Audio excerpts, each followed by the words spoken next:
Bonsoir, la question fait débat depuis longtemps sans qu'aucune réponse formelle puisse être apportée.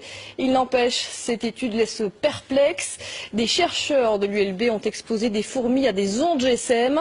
Très vite, les animaux sont non seulement désorientés, mais ils perdent de 50% de leur capacité, un résultat qui donne à réfléchir. Jimmy Méo et Kinerkan. L'expérience peut être réalisée très rapidement. Poser un téléphone portable au milieu d'une société de fourmis et déjà instantanément, les premiers effets sont visibles. Vous voyez que celle-ci n'a plus sa locomotion normale. C'est plus faire aller ses pattes, c'est parce qu'elle a été trop longtemps près des ondes. Ça, c'est une ataxie musculaire. Le premier système touché est le système nerveux. Mais le système nerveux dirige tout. Il dirige la locomotion, il dirige la perception des signaux émis par les autres, il dirige le comportement, etc. Donc tout est affecté.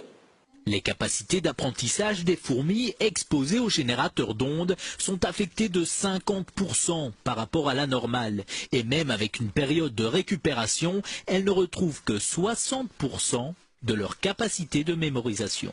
J'ai éteint le générateur, elles ont récupéré un peu et ont pu apprendre, mais n'ont plus jamais réatteint leur niveau initial.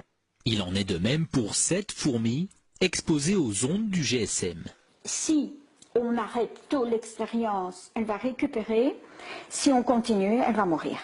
Les dangers pour l'homme sont aussi à prendre au sérieux. Par exemple, l'oreille à laquelle on colle notre téléphone est très sensible. Imaginez les structures que nous avons dans l'oreille. Nous avons des cellules ciliées dans l'oreille. Déjà dans l'oreille moyenne, la trompe de Eustache, mais après, pour l'équilibre, pour le son, ce sont des cellules terriblement fragiles. Les conseils, éloignez votre appareil, pas d'utilisation pendant trop longtemps. Et contre les insectes nuisibles, un petit générateur d'ondes pourrait ainsi faire office d'insecticide.